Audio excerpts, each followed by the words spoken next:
Hello my dear students, welcome to the IMB education. आज के इस वीडियो में हम करेंगे क्लास 11th बायोलॉजी का chapter number 21 neural control and coordination का quick revision one short video के अंदर प्योर NCERT बेस्ड। अगर हम इस चैप्टर की बात करें तो इस चैप्टर का वेटेज है 2 to 3 क्वेश्चन, यानी जनरली 2 क्वेश्चन इस चैप्टर से आते हैं नीट के अंदर और कभी कभी 3 क्वेश्चन भी आ सकते हैं।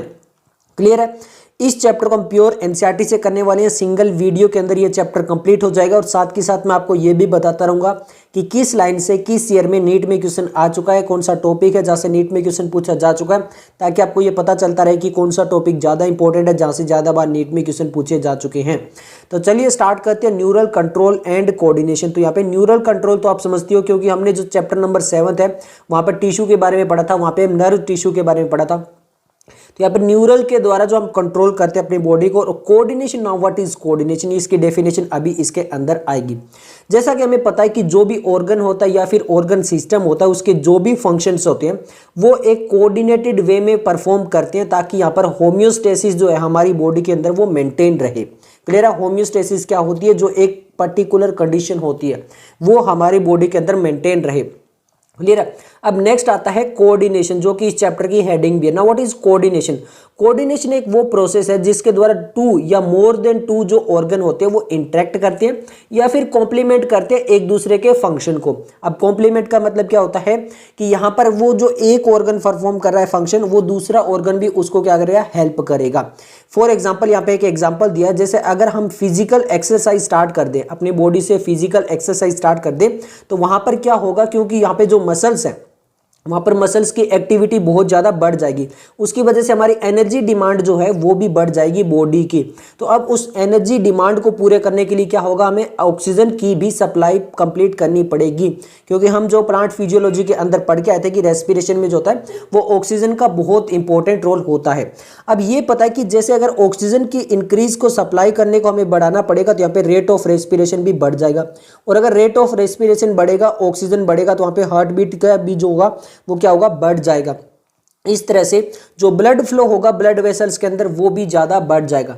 यानी अगर हम एक्सरसाइज ही करते हैं तो वहाँ पे बहुत सारी चीज़ें बढ़ गई, जैसे मस्कुलर एक्टिविटी बढ़ गई यानी मसल्स का काम बढ़ गया, हार्ट बीट बढ़ गई यानी हार्ट का काम बढ़ गया, रेट ऑफ रेस्पिरेशन वगैरह, सेल्स के अंदर माइटोकॉन्ड्रिया का काम बढ़ गया, इसी तरह ब्लड का काम बढ़ गया, ब्लड वेसल्स। तो यहाँ पर सबका जो है वो क्या है? कोऑर्डिनेटेड वे में, यानी सारे मिलकर जो है ये फंक्शन परफॉर्म करें। इसीलिए लिखा है thus the function of muscles, lungs, hearts, blood vessels, kidney, other organ are coordinated while the perform physical exercise. तो अगर आप फिजिकल एक्सरसाइज करना स्टार्ट करते हो, यानी ये सभी ऑर्गन और ऑर्गन सिस्टम जो है वो मिलकर एक सिंक्रोनाइज्ड वे में फंक्शन परफॉर्म करते हैं, तो उसको क्या बोला जाता है? कोऑर्डिनेशन बोला जाता है। क्लियर हो गया होगा? ओके।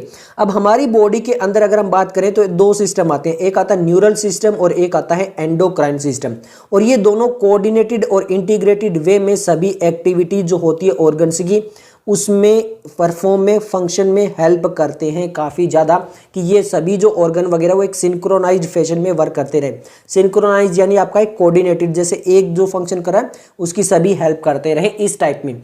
अब यहाँ पे इस चैप्टर के तो अंदर हम बात करने वाले हैं नर्वस सिस्टम के बारे में, यानी न्यूरल सिस्टम के बारे में, और जो नेक्स्ट चैप्टर रहेगा वो एंडोक्राइन सिस्टम के बारे में रहेगा, जहाँ पे हम हॉर्मोन्स के बारे में बात करेंगे। क्लियर है? सबसे पहले न्यूरल सिस्टम की बात करते हैं। तो न्यूरल सिस्टम क्या करता है? एक ऑर्गेनाइज्ड जो है वो आपको प्रोवाइड करता है network point two point connection के लिए, यानी यहाँ पर पॉइंट टू पॉइंट कनेक्शन रहेगा नर्वस सिस्टम के अंदर। क्यों? क्योंकि जो नर्वस सिस्टम होता है वो मिलकर बनता है किससे? नर्व से, जो कि सेल्स है। क्लियर है? तो यहाँ पे क्विक कोऑर्डिनेशन वे की वजह से यहाँ पर न्यूरल सिस्टम जो वो एक दूसरे के साथ में मिलकर वर्क करती है। बट वहीं पर अगर हम एंडोक्राइन सिस्टम की बात करें तो वहाँ पर क्या होता है? केमिकल इंटीग्रेशन होता है थ्रू द हार्मोन, यानी हार्मोन जो होते हैं वो कुछ केमिकल्स होते हैं वो ब्लड के अंदर रिलीज होते हैं और फिर इस टाइप से वो अपना फंक्शन परफॉर्म करते हैं। क्लियर हो गया? ओके। अब हम बात करते हैं न्यूरल सिस्टम के बारे में। तो देखिए एनिमल किंगडम का यहाँ पे बहुत ज़्यादा लिंक होने वाला है। तो जो न्यूरल सिस्टम एक्चुअल में होता क्या है? न्यूरल सिस्टम के अंदर जितने भी एनिमल्स होते हैं वहाँ पर होते हैं हाईली स्पेशलाइज सेल, जिसको बोलते हैं न्यूरॉन। यानी जो न्यूरॉन का पूरा एक सिस्टम बनता है, न्यूरोसेल्स का जो एक पूरा सिस्टम बनता है उसको बोलते हैं न्यूरल सिस्टम। अब ये जो न्यूरॉन है ये क्या काम करते हैं? तो ये जो है वो डिटेक्ट, रिसीव और ट्रांसमिट करते हैं डिफरेंट काइंड ऑफ स्टिमुलाई को। यानी अलग स्टिमुलाई क्या होती है? स्टिमुलाई होती है कोई भी एक्सटर्नल चेंज जो आता है एनवायरनमेंट के अंदर, उसको डिटेक्ट करना, रिसीव करना और फिर उसको ट्रांसमिट करना। ये काम किसका होता है? न्यूरॉन का होता है। और ये क्या बनाता है? न्यूरो सिस्टम बनाता है। अब एनिमल किंगडम के अंदर पढ़ के आए थे, जो लोअर इनवर्टिब्रेट्स होंगे उनके अंदर जो सिंपल, बहुत ही सिंपल जो है वो न्यूरल सिस्टम होगा। और जैसे जैसे हम आगे बढ़ते जाएंगे, कॉम्प्लेक्स ऑर्गेनिज्म आते जाएंगे, वैसे वैसे नर्वस सिस्टम भी कॉम्प्लेक्स होता जाएगा। तो यही यहाँ पे बताया गया कि जो न्यूरल ऑर्गेनाइजेशन होता है वो बहुत सिंपल होता है लोअर इनवर्टिब्रेट्स में। एग्जाम्पल दिया है हाइड्रा का। अब आपको बताना हाइड्रा कौन सी फाइलम में आती है एनिमल किंगडम के अंदर, क्लियर है। और ये बनता है किससे, नेटवर्क ऑफ न्यूरॉन से कंप्लीट है। यहाँ पे कोई ब्रेन वगैरह नहीं है, केवल नेटवर्क ऑफ न्यूरॉन्स है हाइड्रा के अंदर। क्यों? क्योंकि टिश्यू लेवल ऑफ ऑर्गेनाइजेशन होता है इसलिए। अब बात करते हैं न्यूरल सिस्टम की। तो न्यूरल सिस्टम बेटर होता जाता है जैसे इंसेक्ट में, वहाँ पर ब्रेन भी प्रेजेंट होता है बट वो भी वेल डेवलप्ड नहीं होता है। ब्रेन होता है along with the number of ganglia और न्यूरल टिश्यू के साथ में।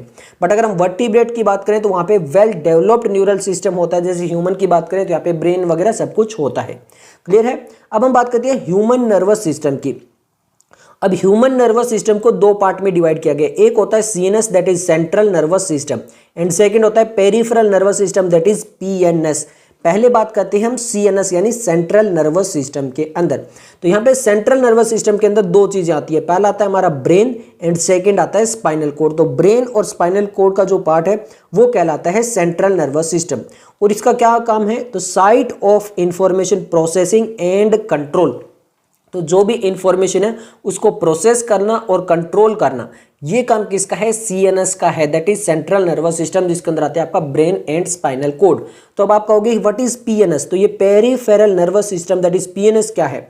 तो पीएनएस बनता है जो भी नर्व्स है बाकी बॉडी के अंदर, सीएनएस को छोड़कर जो भी बाकी जितनी भी नर्व्स है, क्लियर है, वो आपकी एसोसिएटेड जो रहती है सीएनएस के साथ में वो कहलाती है पीएनएस। मतलब जो पीएनएस है वो एसोसिएट रहेगा सीएनएस के साथ में। क्यों? क्योंकि बॉडी के अंदर जो भी इंफॉर्मेशन को प्रोसेस और कंट्रोल करना वो तो काम करेगा सीएनएस का, तो इसलिए पीएनएस उसके साथ में कंट्रोल रहेगा। बट सीएनएस को छोड़कर बाकी जितना भी नर्वस सिस्टम है बॉडी के अंदर वो कहलाता है क्या, पीएनएस।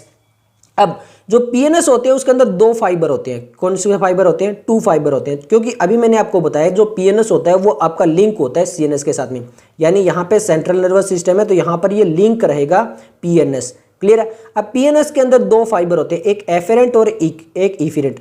तो अब क्या, मान लीजिए यहाँ पर हमारे पास मसल है, अब यहाँ पे क्या है हमारे पास मसल है, तो ये मसल से सिग्नल जाएगा पहले किसके पास, सेंट्रल नर्वस सिस्टम के पास। तो वो ले जाने का काम कौन करेगा, एफेरेंट।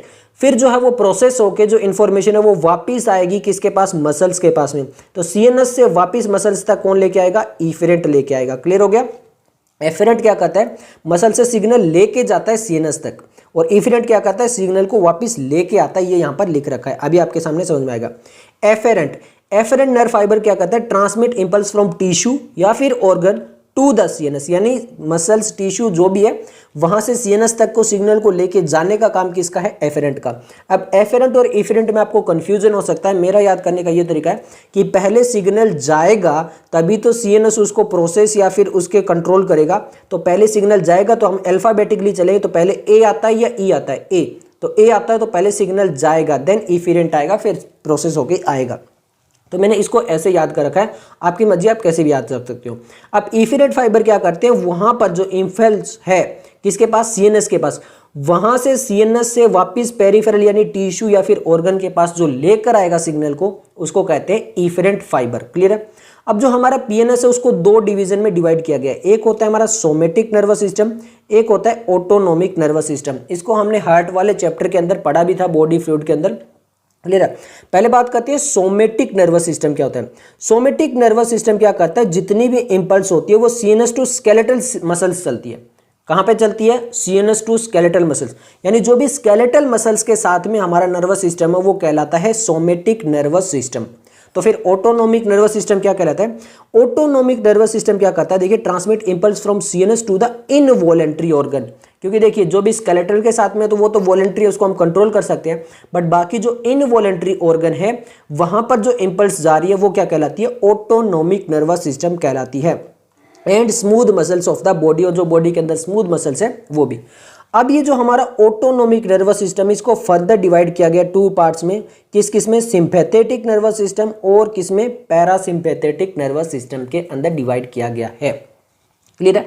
अब एक और नर्वस सिस्टम होता है उसको बोलते हैं विसरल नर्वस सिस्टम, और ये विसरल नर्वस सिस्टम पार्ट है किसका, पेरिफेरल नर्वस सिस्टम का, यानी ये भी पेरिफेरल नर्वस सिस्टम का ही एक पार्ट है। Visceral nervous system. क्लियर है? ओके। अब इसके अंदर क्या होता है, ये आपका whole complex of nerves, fibres, ganglia and plexus by which impulse travel from the central nervous system to the viscera and from viscera to the central nervous system. अब now what is viscera, what is plexus, यानी ये पहले बात करते हैं visceral nervous system की। तो visceral nervous system के अंदर पूरा कॉम्प्लेक्स आ जाता है, सब कुछ उसके अंदर, चाहे वो नर्व्स हो, चाहे वो फाइबर हो, चाहे वो गैंग्लिया हो।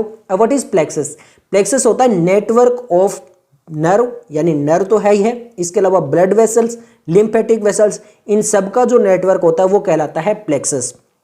क्लियर है? तो यहां पर जो भी सारा नर्वस सिस्टम के साथ में, चाहे वो लगता हुआ कोई ब्लड वेसल्स है, चाहे लिम्फेटिक सिस्टम है, वो सब कुछ मिलकर क्या बनाता है, प्लेक्सस बनाता है।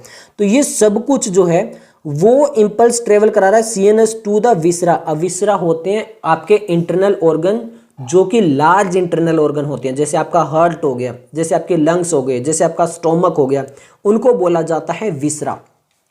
तो सिंपल समझ लीजिए, जो सेंट्रल नर्वस सिस्टम से आपका विसरा यानी हार्ट वगैरह या फिर लंग्स वगैरह या फिर स्टोमक वगैरह, जो लार्ज इंटरनल ऑर्गन है, सीएनएस से वहां तक का जो सिग्नल पहुंचाने में जो भी हेल्प कर रहा है, चाहे वो नर्व है, चाहे फाइबर है, चाहे गैंग्लिया, चाहे प्लेक्सस है, वो सब कुछ मिलकर क्या कहलाता है, विसरल नर्वस सिस्टम कहलाता है। यानी सीएनएस टू कोई लार्ज इंटरनल ऑर्गन में आपका सिग्नल जाना और वहां से वापिस आना, वो सब कुछ पार्ट है किसका, विसरल नर्वस सिस्टम का पार्ट है। क्लियर हो गया? ओके। अब हम बात करते हैं आगे। अब बात करते हैं neuron as a structural and functional unit of neural system. तो ये पता है कि जैसे हर एक लिविंग ऑर्गेनिज्म का स्ट्रक्चरल और फंक्शनल यूनिट सेल होता है, वैसे न्यूरल सिस्टम का जहाँ पे स्ट्रक्चर और फंक्शनल यूनिट क्या है, न्यूरॉन है। अब न्यूरॉन जो होता है वो एक माइक्रोस्कोपिक स्ट्रक्चर है और वो 3 मेजर पार्ट होते हैं इसके अंदर। कितने मेजर पार्ट होते हैं? 3 मेजर पार्ट होते हैं। पहला होता है cell body, then dendrite and then axon. कितने पार्ट है? 3। Cell body, dendrite and axon. पहले बात करते हैं सेल बॉडी की, सबसे पहले बात करते हैं सेल बॉडी की। तो सेल बॉडी के अंदर क्या आता है, जैसे एक सेल होता है वैसा ही सेल है ये, क्योंकि न्यूरॉन्स भी एक क्या है, सेल है। तो यहाँ पर जो सेल बॉडी है उसके अंदर क्या आएगा, साइटोप्लाज्म आएगा। उसके अलावा इसके अंदर बहुत सारे टिपिकल सेल ऑर्गेनल्स होते हैं, जैसे हर एक सेल में होते हैं। सर्टेन ग्रेन्युलर बॉडीज भी होती है जिसको निसल ग्रेन्यूल्स भी बोलते हैं। अब ये निसल ग्रेन्यूल्स क्या है, कुछ नहीं है। निसल ग्रेन्यूल्स आपकी RER that is rough endoplasmic reticulum और फ्री राइबोसोम, कुछ एक फ्री राइबोसोम जो होते हैं वो मिलकर बनाते हैं निसल ग्रेन्यूल का। और निसल ग्रेन्यूल का मेनली काम क्या होता है, प्रोटीन सिंथेसिस होता है इस सेल के अंदर। ये सिंपल आप समझ जाइए। यहाँ से आपका नीट 2018 में क्वेश्चन भी आ चुका है, ये भी आपको याद रखना है। तो निसल ग्रेन्यूल क्या होती है, प्रोटीन सिंथेसिस का काम करती है। इससे पहले AIPMT में भी 2 बार क्वेश्चन आ चुका है ये कि निसल ग्रेन्यूल्स किससे मिलकर बनती है, तो रफ एंडोप्लाज्मिक रेटिकुलम और फ्री राइबोसोम से मिलकर बनती है निसल ग्रेन्यूल, और इसका फंक्शन होता है प्रोटीन सिंथेसिस का। ये कहाँ पे मिलती है, सेल बॉडी के अंदर मिलती है, साइटोप्लाज्म के अंदर मिलती है। अब बात करते हैं नेक्स्ट डेंड्राइट का। तो बहुत सारे शॉर्ट फाइबर ब्रांच जो होती है वो निकलती है सेल बॉडी से। क्या निकलती है, सेल बॉडी से शॉर्ट फाइबर्स निकलती है। अब ये जो आपके डेंड्राइन है इनके अंदर भी होता है निसल ग्रेन्यूल्स। इन डेंड्राइन्स के अंदर भी क्या होता है, निसल ग्रेन्यूल्स होता है। फॉर एग्जाम्पल यहाँ पे देखिए, ये है आपकी सेल बॉडी, यहाँ से अबव क्या ये सेल बॉडी है। सेल बॉडी है, ये एक तरह से सेल है, तो ये इसकी न्यूक्लियस हो गई।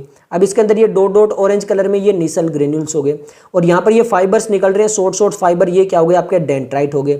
अब आप देखोगे ये निसल ग्रेन्यूल जो है वो आपकी सेल बॉडी के अंदर तो है ही है, इसके अलावा ये जो डेंड्राइट है उनके अंदर भी क्या है, आपकी निसल ग्रेन्यूल्स प्रेजेंट है। क्लियर हो गया? ओके। तो अब ये जो डेंड्राइट है, जो हमने बात की, ये वाले जो डेंड्राइट जो फाइबर्स है, शॉर्ट फाइबर जो सेल बॉडी से निकल रहे हैं, ये क्या काम करते हैं, तो ये जो आपके फाइबर होते हैं, ये जो इंपल्स आती है उसको ट्रांसमिट करते हैं सेल बॉडी की तरफ। यानी यहाँ से कोई भी सिग्नल आएगा, क्लियर है, उस सिग्नल को ये ट्रांसफर कर देंगे कहाँ पर, सेल बॉडी के अंदर। और सेल बॉडी क्या करेगी, इस सिग्नल को एक्सोन को ट्रांसफर करेगी, जो कि आपका एक नर्व का 3rd पार्ट होता है। एक्सोन क्या है, अब बात करते हैं एक्सोन की। सेल बॉडी हो चुका है, डेंड्राइट हो चुका है, अब बात करते हैं एक्सोन की। तो एक्सोन क्या है, एक्सोन एक आपका लॉन्ग फाइबर है, और यहाँ पर जो डिस्टिल एंड है विच इज ब्रांच, अब ये देखिए डिस्टिल एंड यहाँ पर डायग्राम में ब्रांच है। अब ये एक्सोन आ रहा है आपका, और ये यहाँ पर क्या हो गया, ब्रांच हो गया, यहाँ पर क्या हो गया, इसमें ब्रांचेज हो गई। तो यहाँ पर ये जो डिस्टिल पार्ट होता है ये क्या बना लेता है, ब्रांच बना लेता है। अब हर एक जो ब्रांच होती है वो टर्मिनेट हो जाती है बल्ब लाइक स्ट्रक्चर, जिसको बोलते हैं साइनेप्टिक नोब। ये बल्ब लाइक स्ट्रक्चर के अंदर जो वो टर्मिनेट हो जाती है, क्या बनाता है वो, साइनेप्टिक नोब बनाता है। अब यहाँ पर आपको दिखाई दे जाएगा डायग्राम, ये देखिए ये क्या है, साइनेप्टिक नोब। ये क्या है, एक्सोन का टर्मिनल पार्ट आ चुका है। ये एक्सोन चल रहा था, इसका ये टर्मिनल पार्ट, और यहाँ पे क्या बन गया, साइनेप्टिक नोब। अब इस साइनेप्टिक नोब के अंदर क्या होते हैं, कुछ केमिकल्स होते हैं जिनको बोला जाता है न्यूरोट्रांसमीटर्स। इन केमिकल्स को क्या बोला जाता है, न्यूरोट्रांसमीटर बोला जाता है। तो अब आप बात करोगे कि इस एक्सोन का फंक्शन क्या है। तो एक्सोन क्या करती है, जो नर्व इंपल्स होती है उसको सेल बॉडी से नेक्स्ट जो न्यूरोमस्कुलर जंक्शन होता है वहां तक, या फिर जो नेक्स्ट साइनेप्स है वहां तक पहुंचाने का काम करती है। साइनेप्स क्या होता है, साइनेप्स होता है लिंक, मतलब एक ये नर्वस सिस्टम हो गया, एक नर्व सेल हो गया, सेकेंड नर्व सेल यहाँ होगा। तो ये जो आपका एक्सोन है वो सेल बॉडी से सिग्नल या तो यहाँ पर लाएगा नेक्स्ट नर्व तक, या फिर अगर यहां पर कोई मसल्स है तो वहां पर न्यूरोमस्कुलर जंक्शन बन जाएगा, जो कि हमने लास्ट चैप्टर में पढ़ा था उस टाइप से। क्लियर है? ओके, आगे लिखा देखिए, based on the number of axon and dendrite. क्या, एक्सोन और डेंड्राइट के बेस पर न्यूरॉन को हमने 3 टाइप्स में डिवाइड किया है। भाई उसमें कितने एक्सोन है, कितने डेंड्राइट है, उस बेस पे 3 पार्ट कौन कौन से, मल्टीपोलर, बाईपोलर और यूनिपोलर। काफी इंपॉर्टेंट है, पहले AIPMT में क्वेश्चन आ चुके हैं, नीट में रिसेंट में है। मल्टीपोलर क्या होता है, मल्टीपोलर में एक्सोन तो 1 रहता है, बट डेंड्राइन जो होती है 2 या 2 से ज्यादा होती है, तो उसको बोलते हैं मल्टीपोलर। जैसे यहाँ पे देख सकते हो, यहाँ पर डेंड्राइट्स है बहुत सारी, यानी 1 2 3 4 5 6 डेंड्राइट है, एक्सोन सिंगल ही है। तो यहाँ पर ये क्या कहलाएगा, मल्टीपोलर कहलाएगा। और ये किस में मिलता है, सेरिबेरल कॉर्टेक्स में मिलता है, जो कि ब्रेन का पार्ट है, आपका फोर ब्रेन का पार्ट है वहां पर। नेक्स्ट बात करते हैं बाईपोलर। बाईपोलर में एक ही एक्सोन और एक ही डेंड्राइट है। ये जो डेंड्राइट है यहाँ पे केवल सिंगल डेंड्राइट होगी, ये बाकी वाली नहीं होगी, केवल सिंगल डेंड्राइट होगी और एक्सोन सिंगल होगा। तो ये क्या कहलाता है, बाईपोलर कहलाता है। और किस में मिलेगा, ये आई की जो रेटिना होती है वहां पर। थर्ड बात करते हैं यूनिपोलर। यूनिपोलर के अंदर क्या होता है, केवल एक्सोन होता है और सेल बॉडी होती है, इसके अलावा डेंड्राइट होता ही नहीं है। यूनिपोलर के अंदर केवल सेल बॉडी है और केवल एक्सोन है, ये 2 ही पार्ट है, डेंड्राइट है भी नहीं, तो वो यूनिपोलर कहलाता है। और ये मिलता है usually in the embryonic stage के अंदर ये मिलता है। क्लियर हो गया? ओके, अब बात करते हैं एक्सोन जो होता है वो क्या होता है। तो एक्सोन को भी 2 पार्ट में डिवाइड किया गया। देखिए, there are 2 type of the axon. जो अभी पढ़ के आए हैं ये तो हमारा नर्व का पार्ट है, यानी न्यूरॉन 3 टाइप के हो सकते हैं। अब बात करते हैं एक्सोन 2 टाइप से हो सकते हैं। एक्सोन एक हो सकता है माइलिनेटेड एंड सिंगल, सेकंड हो सकता है आपका नॉन माइलिनेटेड। पहले बात करते हैं माइलिनेटेड के बारे में, 2017 में क्वेश्चन आ चुका है। माइलिनेटेड नर्व फाइबर में क्या होता है, यहां पर सेक्वान सेल इसके बाहर होते हैं और ये एक माइलिन शीथ बनाते हैं अराउंड द एक्सोन, जैसे डायग्राम में आपको दिखाई दे रहा है। देखिए, ये यहां पर आपको छोटे छोटे डॉट दिखाई दे रहे होंगे डार्क कलर में। ये डार्क कलर में आप ये मत सोच लेना कि ये न्यूक्लियस है, एक्चुअल में इस पूरे सेल की न्यूक्लियस तो यहाँ पे दे दी है। ये जो डॉट डॉट दिखाई दे रहे हैं ये आपके सेक्वान सेल है। क्या है ये, सेक्वान सेल है। और ये जो बाहर फाइबर से बना रखा है, पूरी एक शीट सी बना रखी है, वो क्या है आपकी, वो आपकी माइलिन शीथ है। तो सेक्वान सेल, इसके अलावा एक और सेल्स होते हैं, कौन से, ओलिगोडेंड्रोसाइट। ओलिगोडेंड्रोसाइट जो होते हैं, ओके, ओलिगोडेंड्रोसाइट जो होते हैं वो भी क्या बनाते हैं, माइलिन शीथ को बनाने में हेल्प करते हैं। तो सेक्वान सेल प्लस ओलिगोडेंड्रोसाइट जो होते हैं वो बनाते हैं क्या, माइलिन शीथ। और ये जो माइलिन शीथ बनती है, तो अगर वहां पे माइलिन शीथ प्रेजेंट है तो वो जो है वो एक्सोन कहलाएगा, माइलिनेटेड एक्सोन। क्लियर है, वो क्या कहलाएगा, माइलिनेटेड एक्सोन। अगर वहां पर माइलिनेटेड नहीं है, माइलिन शीथ फॉर्म नहीं हो रही है, तो वो कहलाएगा क्या, नॉन माइलेटेड एक्सोन। क्लियर है?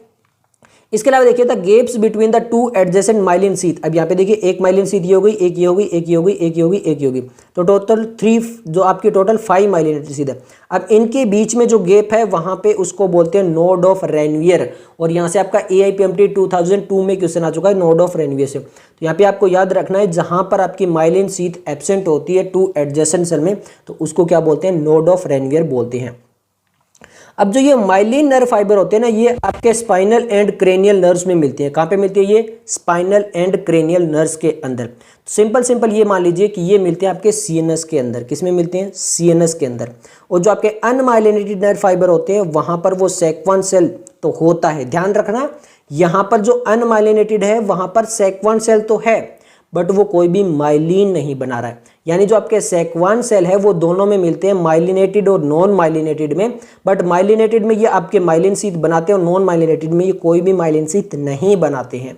क्लियर है। और ये जो आपके अनमाइलिनेटेड होते हैं वो मिलते हैं कहाँ पर, around the axon is commonly found in autonomic और सोमेटिक नर्वस सिस्टम यानी पीएनएस के अंदर, पेरिफेरल नर्वस सिस्टम में मिलते हैं आपके नॉन माइलिनेटेड, और सीएनएस के अंदर मिलते हैं आपके माइलिनेटेड। क्लियर है।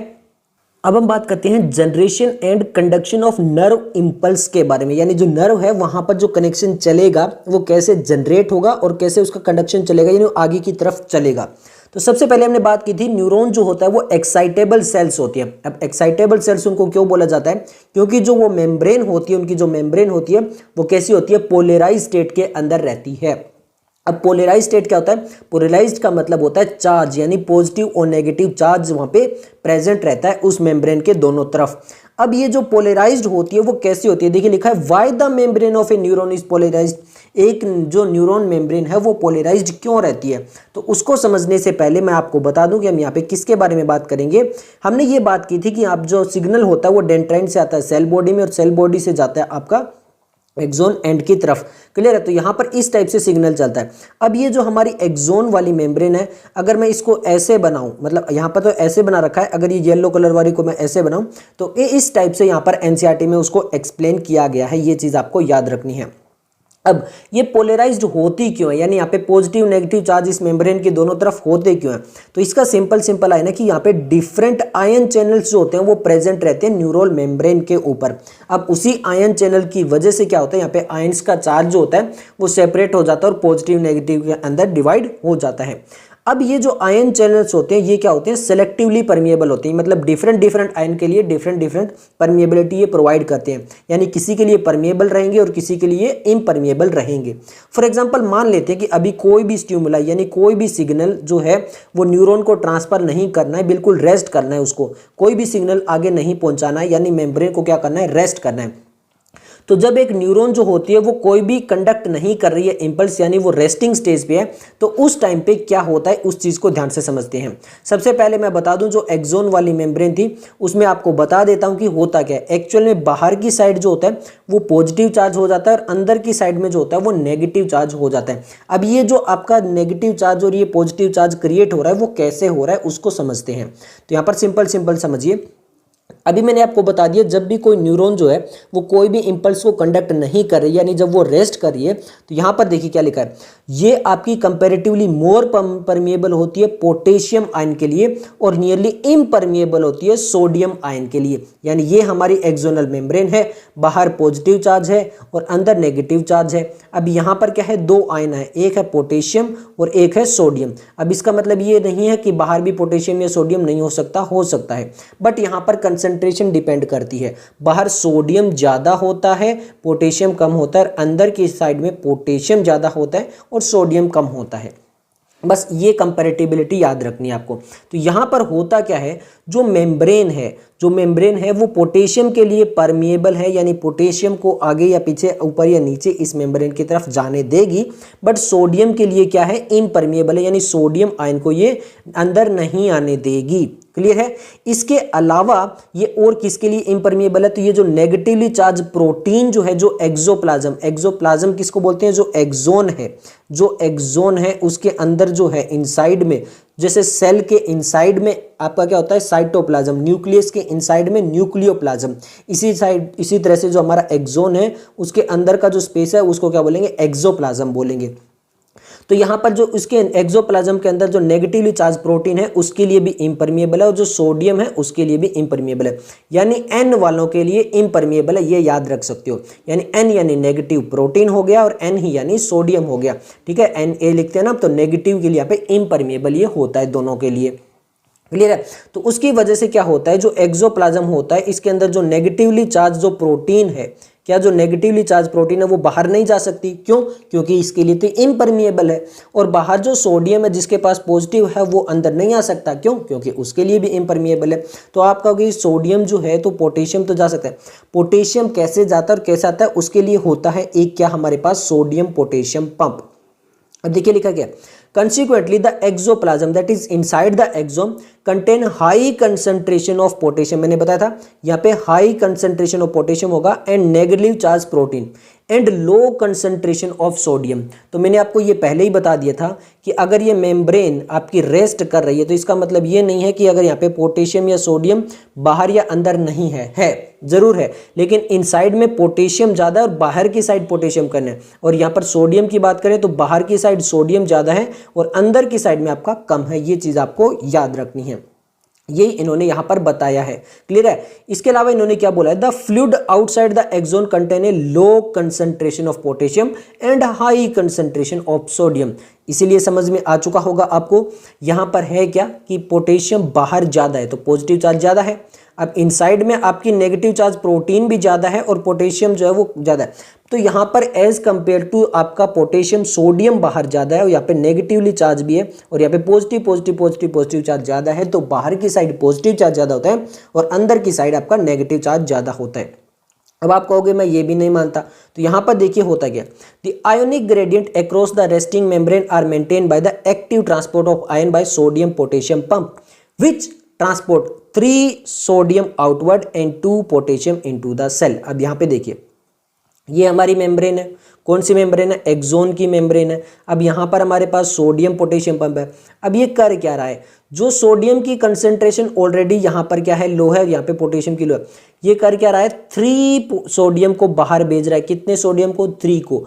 अंदर कितने ले रहा है, केवल 2 ले रहा है। तो अब आप यहाँ से समझ जाइए, यानी दोनों के पास पॉजिटिव चार्ज है पर पॉजिटिव चार्ज वाला यहाँ पे केवल 2 आया है और यहाँ पर ये कितना गया है, 3 बाहर गया है, तो 1 एक्स्ट्रा गया है ना positive charge as compare to potassium. तो इसीलिए भी यहाँ पर पॉजिटिव चार्ज ज़्यादा होता है। ये मैं अभी तक रेस्टिंग की बात कर रहा हूँ, सब कुछ रेस्टिंग स्टेज पे है, कोई भी इम्पल्स नहीं आया, रेस्टिंग स्टेज पे भी ऐसा चलता रहता है। क्लियर है। और आपको पता है कि एक्टिव ट्रांसपोर्ट होता है और यहाँ पर लगती है एटीपी लगती है, तभी जो सोडियम होते हैं वो बाहर जाते हैं और पोटेशियम जो होते हैं वो अंदर आते हैं। इसको आप cell the unit of life में भी पढ़ चुके हो और आपकी प्लांट फिजियोलॉजी वाले में भी पढ़ चुके कि ये एक्टिव ट्रांसपोर्ट होता है। तो ये जो सब कुछ आपका रेस्टिंग स्टेज पे जब रहता है तो यहाँ पे देखिए क्या है, the outer surface of the axonal membrane a positive charge. मैंने आपको पहले ही बताया था कि जो आउटर वाली मेम्ब्रेन होगी वहां पे पॉजिटिव चार्ज होगा और जो इनर सरफेस है वहां पे कौन सा चार्ज होगा, बिकम नेगेटिवली चार्ज। उसकी वजह से अंदर वाली नेगेटिव चार्ज हो जाएगी, इसलिए ये पोलराइज्ड है, यानी बाहर की तरफ पॉजिटिव है, अंदर की तरफ नेगेटिव है। अब क्योंकि मैंने कहा कि ये सब कुछ रेस्टिंग स्टेज पे है तो इसीलिए द इलेक्ट्रिकल पोटेंशियल डिफरेंस एक द्वारा resting plasma membrane is called the resting potential. तो सब कुछ रेस्ट कर रहा है, कोई भी स्टिमुलाई वगैरह कुछ नहीं जा रहा है, तो उस टाइम पे हम क्या बोल देंगे, ये रेस्टिंग पोटेंशियल है। अब यहाँ पर अगर आप देखोगे तो यहाँ पे पॉजिटिव चार्ज बाहर है और नेगेटिव चार्ज अंदर है। क्लियर है। ओके, तो ये चीज़ तो आपको समझ में आ चुकी होगी। अब आप कहोगे ये तो हमें समझ में आ चुका है, तो बट अब हमें ये बताओ कि अब यहाँ पर जनरेशन ऑफ नर्व इम्पल्स कैसे होगा और इसका कंडक्शन अलोंग द एक्सोन कैसे होगा, यानी सेल बॉडी से लेकर जो आपकी एक्सोन एंडिंग है वहाँ तक हम सिग्नल को कैसे ट्रांसफर करेंगे और कैसे एक सिग्नल जनरेट होगा। क्लियर है। तो इसके लिए हम समझते हैं कि अभी तक यहाँ पर था क्या, पॉजिटिव चार्ज जो है वो आपका बाहर है, नेगेटिव अंदर है। तो मान लीजिए मैं ये कहता हूँ ये ए पॉइंट है, यहाँ पर क्या होता है, स्टिमुलाई आता है। स्टिमुलाई का मतलब कोई भी एक्सटर्नल जो है वो एनवायरनमेंट के अंदर चेंज आता है और यहाँ पर ए पोजीशन में डिटेक्ट होता है, तो यहाँ पे स्टिमुलाई आ गया। जैसे ही स्टिमुलाई आएगा ना तो यहाँ पर ये जो मेम्ब्रेन पहले इम्परमिएबल थी सोडियम आयन के लिए, किसके लिए, सोडियम आयन के लिए, रेस्टिंग स्टेज पर इम्परमिएबल ही, बट जैसे ही कोई सिग्नल आएगा तो ये फ्रीली परमिएबल हो जाएगी सोडियम के लिए। और उस वजह से क्या होगा, जो सोडियम आयन थे बाहर वो एकदम से बहुत ज़्यादा मात्रा में अंदर आ जाएंगे। उसकी वजह से जो ये नेगेटिव था अब यहाँ पे पॉजिटिव चार्ज बहुत ज़्यादा आ जाएगा सोडियम की वजह से। तो यहाँ पर क्या हो जाएगा, आपकी पोलरिटी रिवर्स हो जाएगी, यानी अंदर आपकी पॉजिटिव होगी और बाहर नेगेटिव होगी as compare to inside. As compare to मतलब अगर इसको कंपेयर करें तो यहाँ पे सोडियम बहुत ज़्यादा आ गया, बहुत ज़्यादा पॉजिटिव चार्ज हो गया, तो इसके कंपैरिजन में यहाँ पर हमें क्या दिखाई देगा, नेगेटिव दिखाई देगा। क्लियर है। तो इस टाइप से यहाँ पे बात की गई है। तो जब ये सिग्नल आता है और ये सब कुछ पोलरिटी के चेंज अंदर होता है तो इसको बोलते हैं एक्शन पोटेंशियल। इसको क्या बोला जाता है, एक्शन पोटेंशियल बोला जाता है। देखिए लिखा है, when a stimuli is applied to a site the polarised membrane the membrane at site A, अभी डायग्राम में दिखा है उसकी बात कर रहा है, become freely permeable to sodium, तो ये फ्रीली परमिएबल हो जाती है सोडियम के लिए। उसकी वजह से क्या होता है, रैपिड इनफ्लक्स ऑफ सोडियम, तो यहाँ पे जो सोडियम उसका रैपिड इनफ्लक्स होता है, यानी अंदर की साइड आती है, और उसकी वजह से reversible of the polarity eight the site, तो यहाँ पर रिवर्स हो जाती है पोलरिटी, जो पहले बाहर पॉजिटिव और अंदर नेगेटिव थी मेम्ब्रेन के, अब वो उल्टा हो चुका है, अंदर पॉजिटिव और बाहर नेगेटिव हो चुका है। उसकी वजह से क्या होगा, अब उसकी वजह से जो आउटर सरफेस है वो आपका नेगेटिव चार्ज हो जाएगा और इनर वाला यहाँ पे पॉजिटिव चार्ज हो जाएगा। अब यहाँ पर हो गया क्या, देखिए the polarity of the membrane at site A दस रिवर्स एंड हेंस डीपोलराइज्ड, तो इस कंडीशन को क्या बोलते हैं, डीपोलराइज्ड बोलते हैं। अब इलेक्ट्रिकल पोटेंशियल जो डिफरेंस हुआ है प्लाज्मा मेम्ब्रेन साइट है, इसी को बोला जाता है एक्शन पोटेंशियल, या फिर इसको बोल सकते हो नर्व इंपल्स। तो ये हो चुकी है नर्व इंपल्स जनरेट। पहले क्या था, ध्यान से समझिए, रेस्टिंग ये वाला है, ये रेस्टिंग पोटेंशियल है, जहाँ पे बाहर की पॉजिटिव अंदर नेगेटिव, ये क्या आपका एक्शन पोटेंशियल है या फिर नर्व इंपल्स जनरेट हुई है। अब आप देखिए यहाँ पर क्या हो रहा है, ये साइट ए है, तो यहाँ पर साइट ए में देखिए बाहर की तरफ नेगेटिव हो गया, अंदर की तरफ पॉजिटिव हो गया, ये रेड कलर में जो दिया हुआ है। तो अब आप कहोगे कि सिग्नल कैसे होगा, फिर आगे कंडक्शन कैसे होगा। तो अब यहाँ पर ये जो साइट है, यहाँ पर बाहर की तरफ पॉजिटिव है, अंदर की तरफ नेगेटिव है, इसी तरह यहाँ पे अंदर नेगेटिव और इधर अंदर पॉजिटिव है।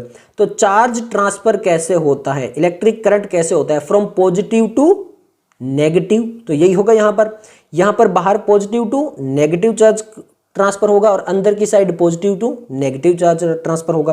तो यहाँ पर क्या होगा, कुछ टाइम के बाद बी में यहाँ पर पॉजिटिव हो जाएगा और यहाँ पे नेगेटिव हो जाएगा। फिर ये मान लीजिए सी, यहाँ पर क्या चले जाए, यहाँ पर पॉजिटिव यहाँ पर नेगेटिव, फिर यहाँ पर डी मान लेते हैं, तो यहाँ पर पॉजिटिव यहाँ पर नेगेटिव, इस टाइप से चलता रहेगा। क्लियर है। तो अब आप कहोगे कि चलो बी से सी चला गया, सी से डी चला गया, तो ए वाला क्या हमेशा ऐसे सिग्नल को ट्रांसफर करता रहेगा, नहीं। क्यों, क्योंकि यहाँ पर जो आपकी साइट है वहां पर ये जो सोडियम का इन्फ्लक्स हुआ था वो एक्सट्रीमली शॉर्ट लिव्ड होता है, बहुत ही कम टाइम के लिए होता है, और ये क्विकली जो है वो आपका परमिएबिलिटी ऑफ पोटेशियम को रिवर्स कर देता है। पोटेशियम यहाँ पे इसीलिए रेस्टिंग स्टेज पे वापस आ जाती है, और आपके पोटेशियम जो वो बहुत सारे क्या करते हैं, इनसाइड आ जाते हैं और वापस से सोडियम को बाहर निकाल देते हैं। क्लियर है। अब देखिए at site immediately ahead the axon, जो साइट बी पे है, मैं आपको बता रहा हूं कि वहां पे कैसे सिग्नल ट्रांसफर हुआ, जो बताया है वही लिखा हुआ है। Has a positive charge on the outer side, अब वहां पर बी पर तो पॉजिटिव था और नेगेटिव इनसाइड था। Inner surface as a result current flow from inner surface of site A to site B, तो इनर सरफेस पे देखिए क्या हो रहा है, इनर सरफेस में यहां पर जो ए टू बी चल रहा है, बट आउटर में बी टू ए चलेगा, ये इन्होंने बताने की कोशिश की है। क्लियर है। आगे देखिए लिखा है on the outer surface current flow from site B to A to complete the circuit of current flow, hence the polarity of site is reverse and the action potential is generated at site B, thus the impulse action potential generated at site A arrives at site B। तो इस type से signal आपका आगे से आगे चलता रहता है। आगे लिखा है the sequence is repeated along the length of the axon, और ये पूरी जो लेंथ है वहां पर इस टाइप से A to B, B to C, C to D ऐसे चलता रहता है। क्लियर है। पर वापिस रेस्टिंग स्टेज पे कैसे आएंगे, the rise of the stimulus induce permeability of sodium is extremely short lived, जो सोडियम को परमिएबिलिटी दी थी स्टिमुलस आने के बाद में, जहाँ पे वो बिल्कुल परमिएबल होते हुए आपका क्या होता है, रैपिड इन्फ्लक्स हो चुका था, वो अब यहाँ पर शॉर्ट लिव्ड होता है, और ये क्विकली जो होता है वहाँ पे पोटेशियम को वापस इनसाइड में लाया जाता है और सोडियम को बाहर निकाल दिया जाता है with in a fraction of A second, एक सेकेंड के फ्रैक्शन के अंदर ये सब कुछ काम हो जाता है कि जो पोटेशियम है उसको outside the membrane and restore the resting potential of the membrane at the site of the excitement and the fibre become once more responsive for further stimulation, और वो वापस उसी स्टेज में आ जाता है जैसे पहले था, बाहर पॉजिटिव अंदर नेगेटिव, और सारे सिग्नल को कैच करने के लिए तैयार है। क्लियर है। अब बात करते हैं ट्रांसमिशन ऑफ इम्पल्स। अब देखिए होता क्या है, जो भी सब कुछ होता है वो एक साइनेप्स के थ्रू होता है। अब ये व्हाट इज साइनेप्स, तो देखिए एक नर्व इंपल्स होती है वो ट्रांसमिट होती है from one neuron to another, एक न्यूरॉन से सेकंड न्यूरॉन, थर्ड न्यूरॉन, ऐसे चलता है। तो यहाँ पर जो एक न्यूरॉन और सेकंड न्यूरॉन का जो आपका जंक्शन है, जहां पर दोनों न्यूरॉन मिलते हैं, उसको क्या बोलते हैं, साइनेप्स बोलते हैं। क्या बोलते हैं उसको, साइनेप्स बोलते हैं। अब ये जो साइनेप्स होता है ये किससे बनता है, देखिए a synapse is formed by the membrane of a pre synaptic neuron, जो ये वाला न्यूरॉन है इसको बोलेंगे pre synaptic, and a post synaptic neuron, post किसको बोलेंगे, जो सेकंड वाला नीचे वाला उसको बोलेंगे post, which may or may not be separated by a gap called the synaptic cleft. इन दोनों न्यूरॉन के बीच में हो सकता है कि गैप ना हो, और अगर गैप है तो उसको बोलते हैं साइनेप्टिक क्लेफ्ट। उसको क्या बोलेंगे? Synaptic cleft.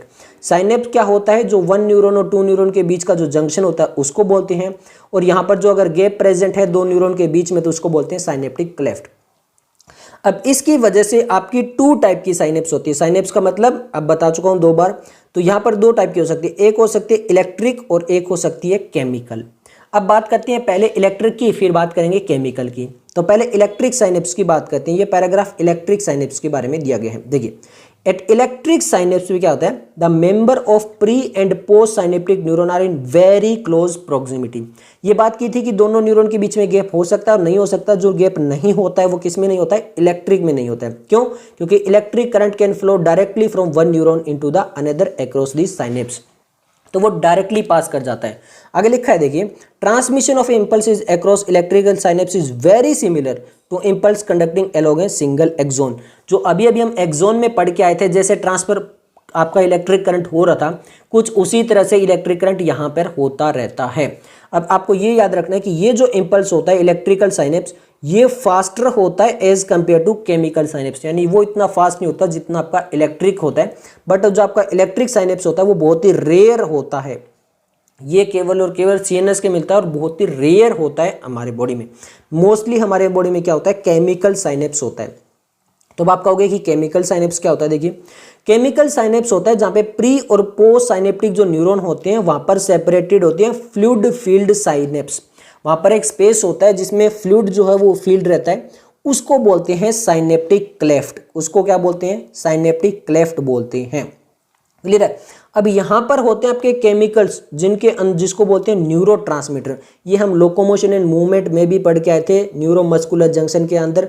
आप मुझे बताना कौन से थे वो न्यूरोट्रांसमीटर। वहां पे लिखा हुआ था क्या? एसिटाइल कोलाइन ए। तो वो जो एसिटाइल कोलाइन है वो क्या है? न्यूरोट्रांसमीटर है। ये केमिकल्स होते हैं। तो यहाँ पे जो आपके केमिकल्स है कौन से? न्यूरोट्रांसमीटर है। ये इन्वॉल्व रहते हैं किसमें? इंपल्स को ट्रांसफर करने में इन साइनेप्स के दाहर।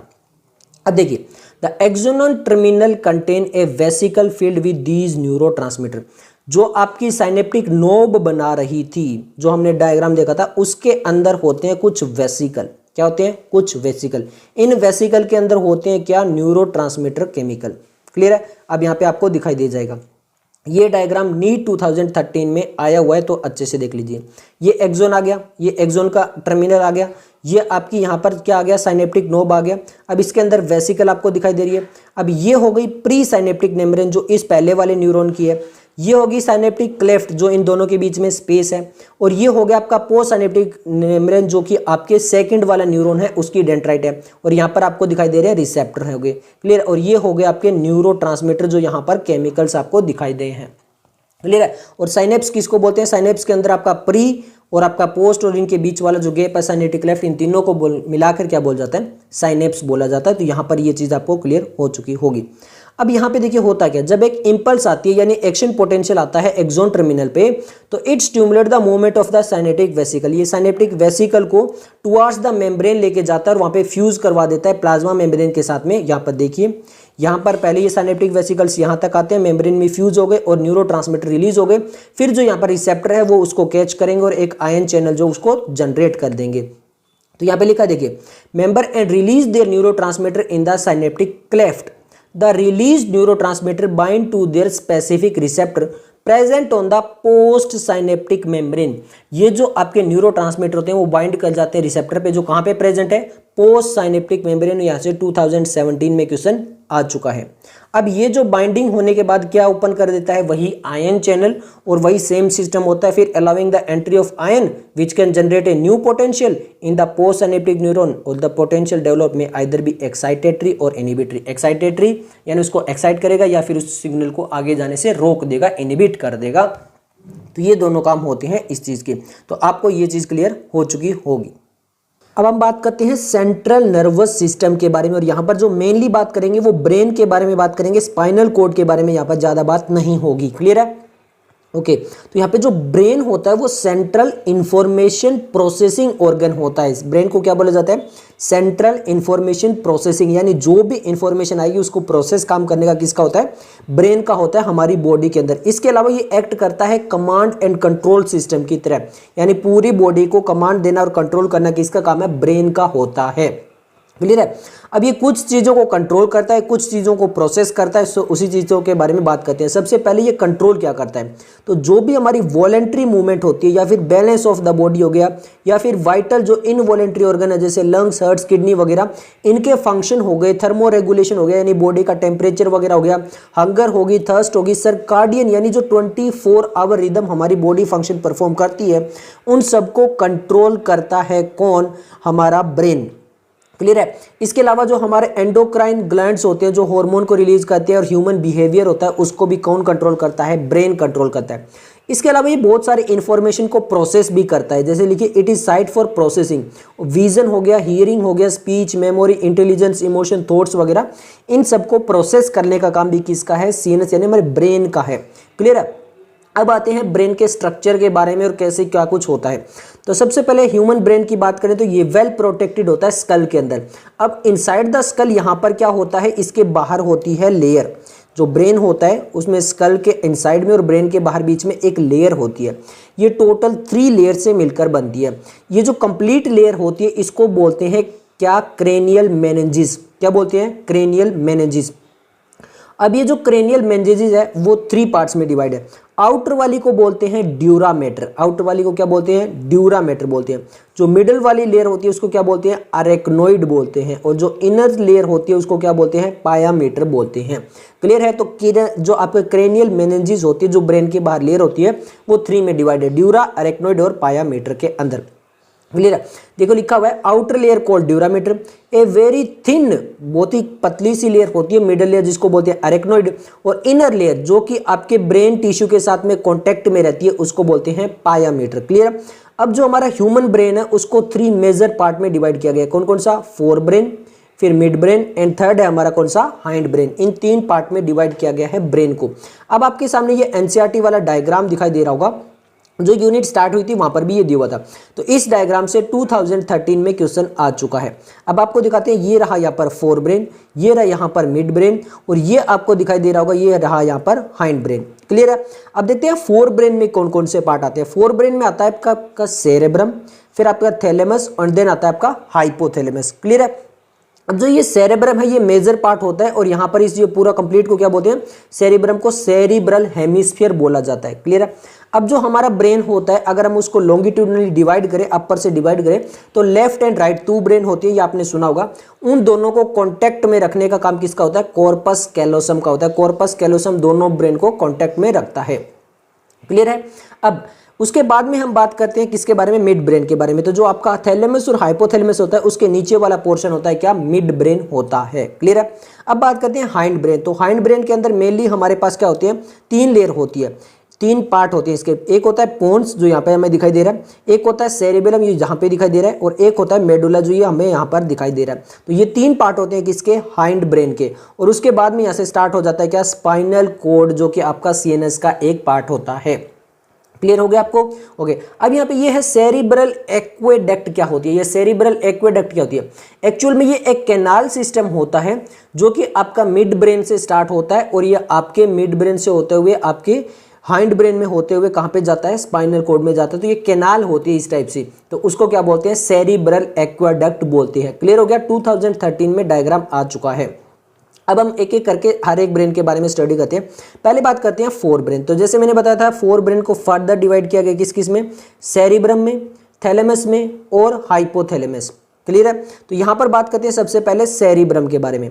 तो सेरिब्रम जो होता है वो major part of the human brain होता है, जो ये साफ साफ लिख रखा है। सेरिब्रम क्या है, सबसे मेजर पार्ट है किसका, ह्यूमन ब्रेन का। अब यहाँ पे देखिए, a deep cleft divide the cerebrum longitudinally into 2 halves. तो यहाँ पर जो है वो एक क्लेफ्ट होती है जो लॉन्गिट्यूडली ब्रेन को अगर अपर साइड से देखोगे, तो अपर साइड से अगर आप देखोगे तो ब्रेन जो है वो हमें कुछ इस टाइप का दिखाई देता है। यानी यहाँ पर क्या है, ये आपका राइट और लेफ्ट ब्रेन इस टाइप से दिखाई देता है। क्लियर हो गया। तो उनको which are termed as the left and right cerebral hemisphere, तो उनको क्या बोला जाता है, left and right cerebral hemisphere. अब ये जो आपके हेमिस्फीयर है लेफ्ट एंड राइट, ये कनेक्टेड होते हैं by tract of nerve fibre जिसको बोलते हैं कॉर्पस कैलोसम, जो डायग्राम में दिया हुआ था, अभी आपको दिखाया था। क्लियर है। आगे देखिए क्या है, the layer of cell which cover the cerebral hemisphere is called cerebral cortex. तो ये जो हमारा सेरिब्रल हेमिस्फीयर होता है, इसमें जो लेयर्स होती है वो होती है कॉर्टेक्स। अब मैंने बोला था आपको कॉर्टेक्स कई वर्ड है, समझ लेना वो आउटर साइड की बात कर रहा है। तो ये जो ब्रेन का आउटर पोर्शन होता है ये कहलाता है क्या, कॉर्टेक्स। और ये यहाँ पर देखोगे आपको बहुत सारे प्रोमिनेंट फोल्ड्स दिखाई देंगे, यानी इस टाइप के फोल्ड्स दिखाई देंगे। जैसे अब मैं आपको डायग्राम में दिखा देता हूँ। यहाँ पर देखिए, यहाँ पर क्या हो रहा है, ये देखिए ऐसे बहुत सारे फोल्ड्स दिखाई दे रहे हैं ऐसे। तो ये क्या है, ये कॉर्टेक्स रीजन हमें यहाँ पे दिखाई दे रहा है। और इस टाइप से यहाँ पर ये हमें फोल्ड्स दिखाई दे रहे हैं। किसके हैं ये सेरिब्रल हेमिस्फीयर के हैं। क्लियर हो गया। अब ये जो सेरिब्रल कॉर्टेक्स होता है ना, इसको ग्रे मैटर भी बोला जाता है। क्या बोला जाता है, ग्रे मैटर। अब ब्रेन में दो पार्ट आएंगे, एक ग्रे मैटर आएगा, एक आएगा व्हाइट मैटर।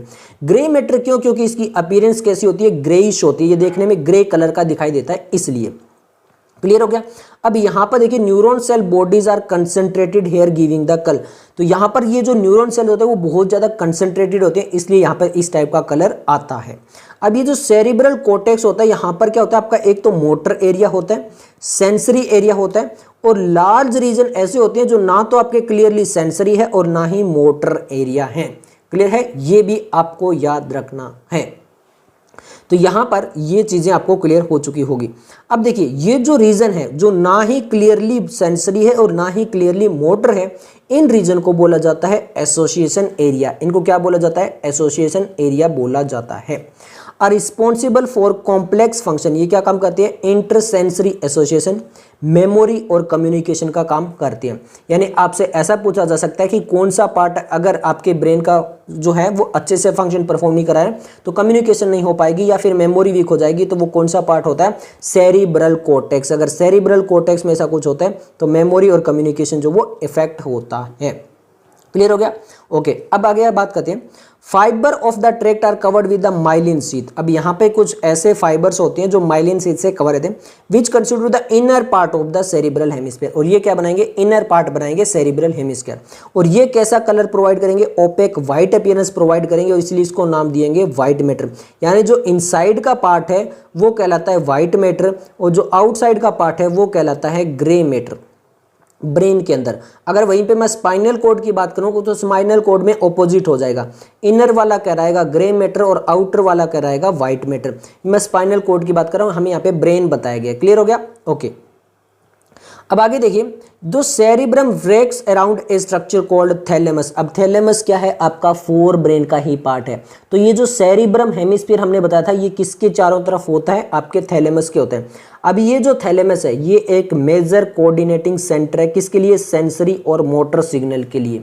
थैलेमस किसके लिए बहुत मेजर कोऑर्डिनेटिंग सेंटर है, सेंसरी और मोटर सिग्नल के लिए। इसके अलावा जो थैलेमस होता है उसके नीचे अनदर वेरी इंपॉर्टेंट पार्ट होता है ब्रेन का, जिसको बोलते हैं हाइपोथैलेमस। ये कहाँ पे होता है, बेस ऑफ द थैलेमस। तो हाइपो का मतलब ही होता है बिलो, तो base of the thalamus, thalamus से जो बिलो पार्ट है उसको क्या बोलते हैं, हाइपोथैलेमस बोलते हैं।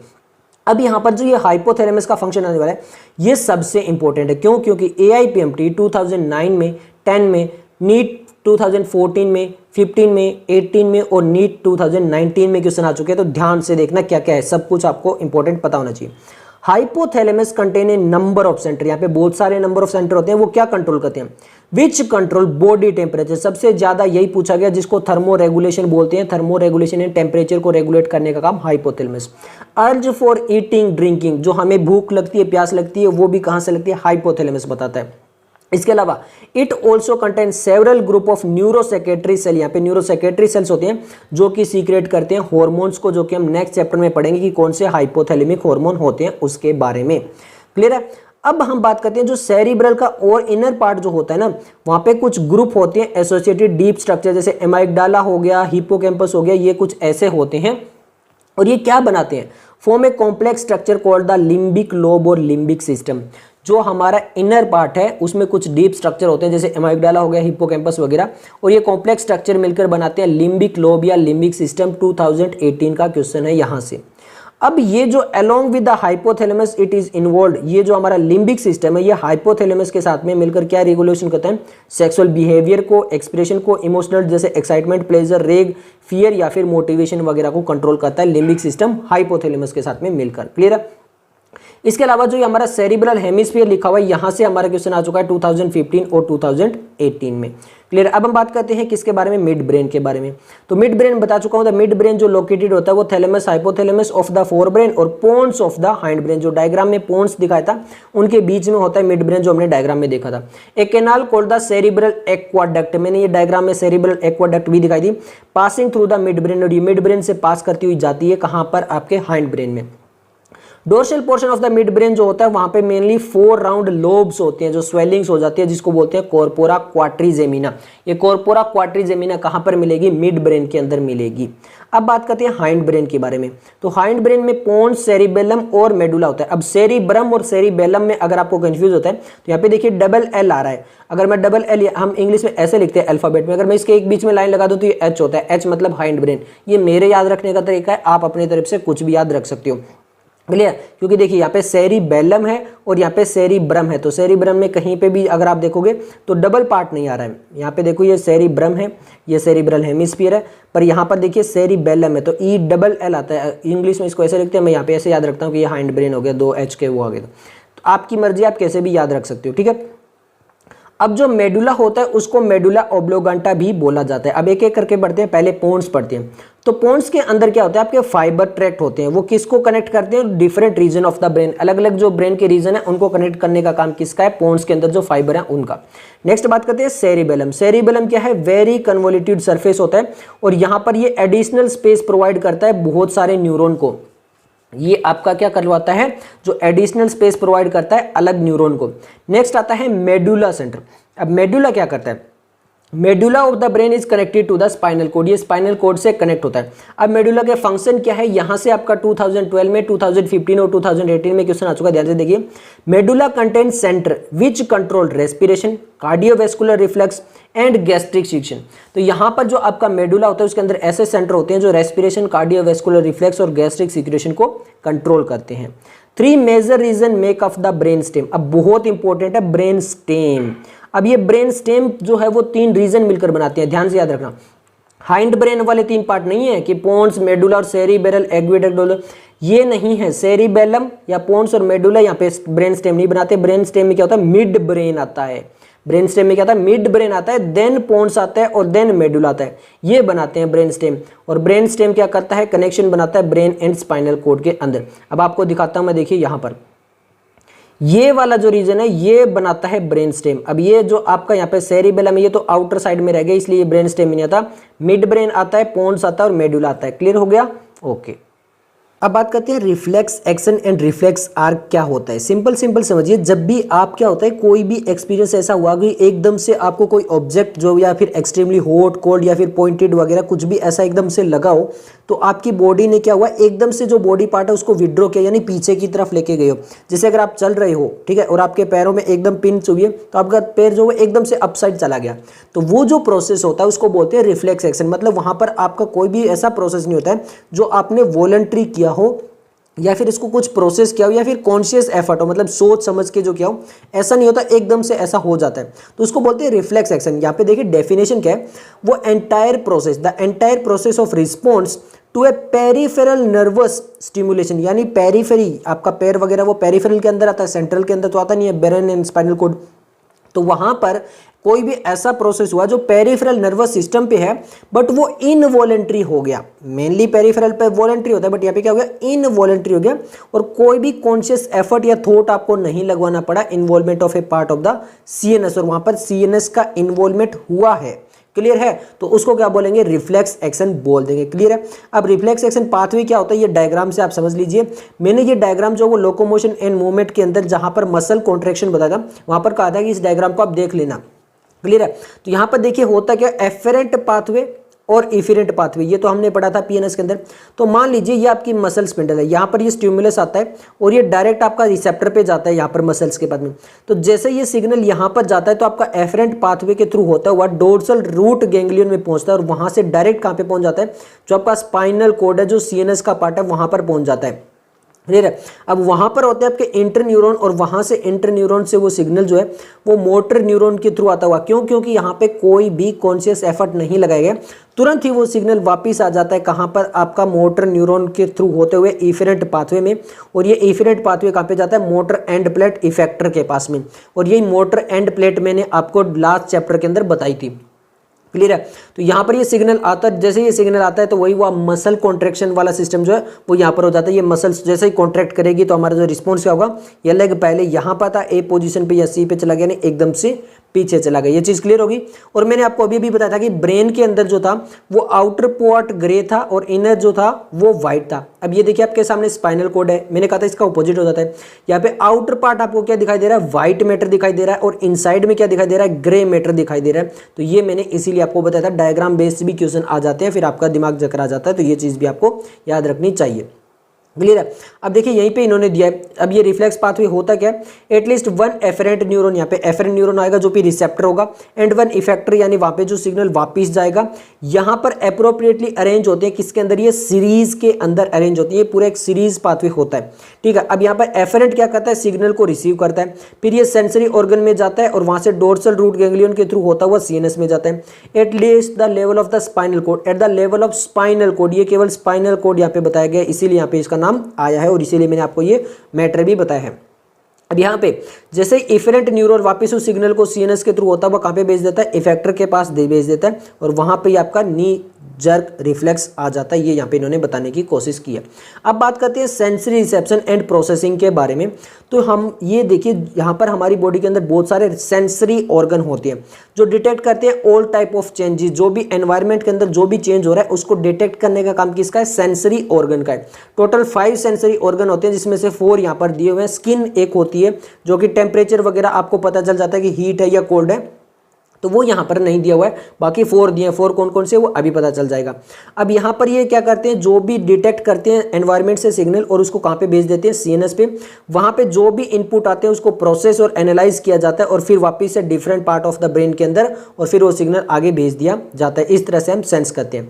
अब सेंस ऑर्गन की बात करते हैं तो यहाँ पर आपके सामने सेंस ऑर्गन लिखा हुआ है। सेंस ऑर्गन 4 यहाँ पे लिखे हुए, nose, taste by tongue, hear by ear and see object by eyes. तो यहाँ पे स्मेल हम करते हैं नोज से, टेस्ट हम करते हैं टंग से, हियर करते हैं ईयर से, ऑब्जेक्ट हम आई से, और टेम्परेचर पता चलता है स्किन से। तो टोटल कितने हो गए, ये 5 हो गए सेंसरी ऑर्गन। क्लियर है। ओके। अब एक एक करके पढ़ते हैं। पहले नोज के बारे में पढ़ते हैं। नोज में क्या होता है, आपके ऑल फैक्ट्री रिसेप्टर होते हैं, जो म्यूकस कोटेड रिसेप्टर होते हैं, जो ऑल फैक्ट्री रिसेप्टर होते हैं। ये क्या करते हैं, ये जो भी एनवायरनमेंट के अंदर स्मेल होती है उसको सेंस करने का काम किसका है, ऑल फैक्ट्री रिसेप्टर का है।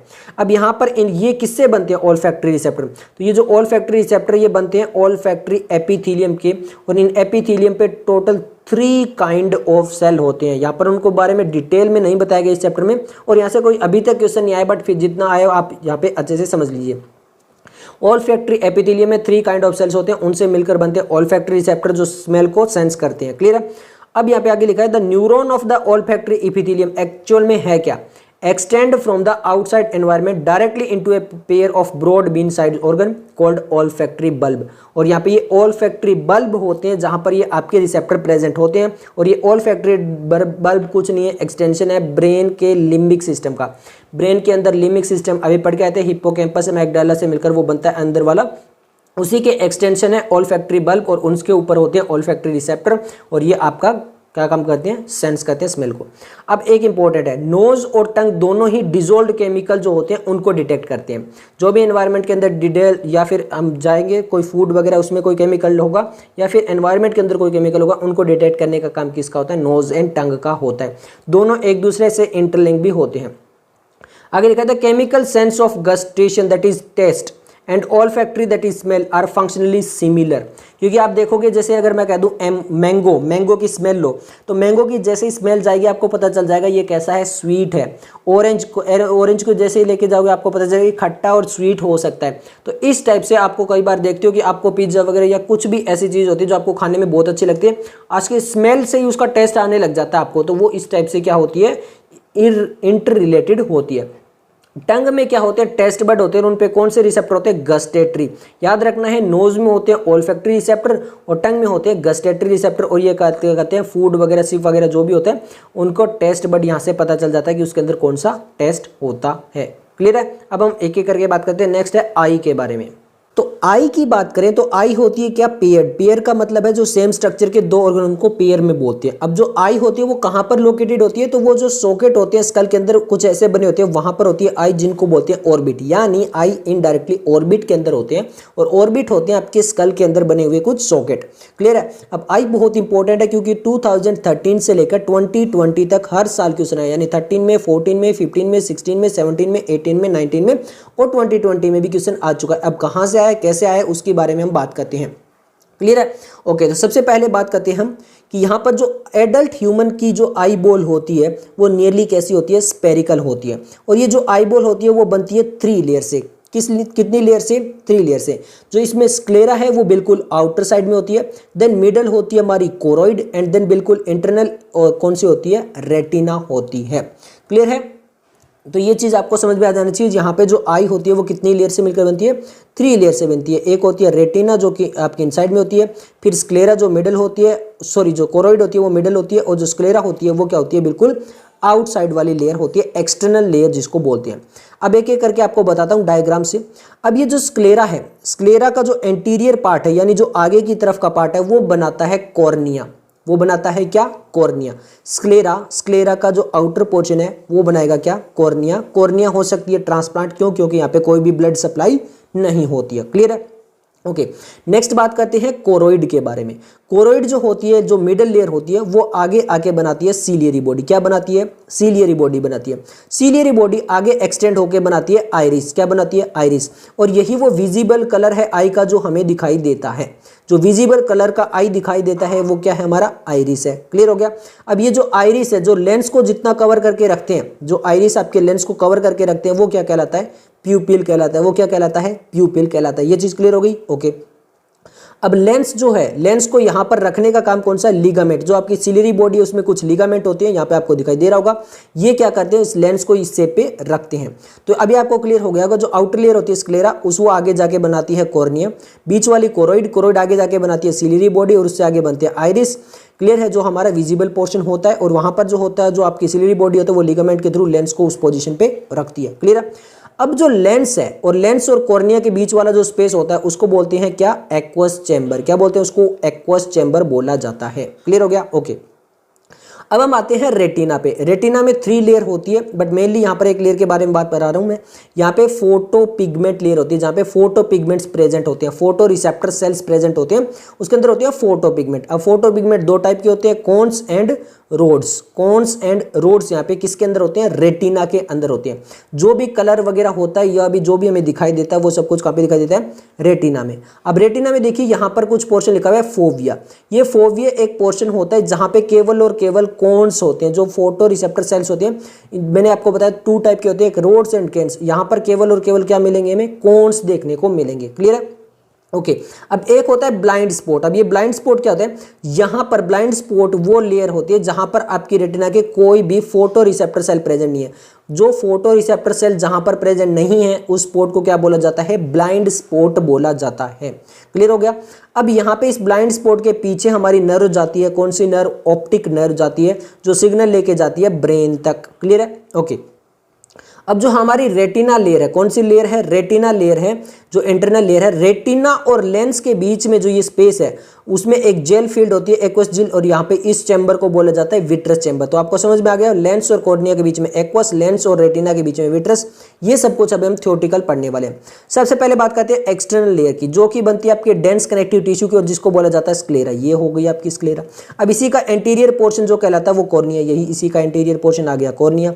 अब मिडल लेयर की बात करते हैं, जो कि हमारी कोरोइड। मिडल लेयर के अंदर मेनी ब्लड वेसल्स होते हैं, और ये किस टाइप की दिखाई देती है, ब्लूइश कलर की दिखाई देती है। जो कोरोइड लेयर होती है वो कैसी होती है, थिन होती है ओवर द पोस्टीरियर 2/3। यानी ये जो पोस्टीरियर का 2/3 पोर्शन है यहाँ पर, तो ये कैसी होती है, थिन होती है, बट आगे जाके कैसी हो जाएगी, थिक हो जाएगी।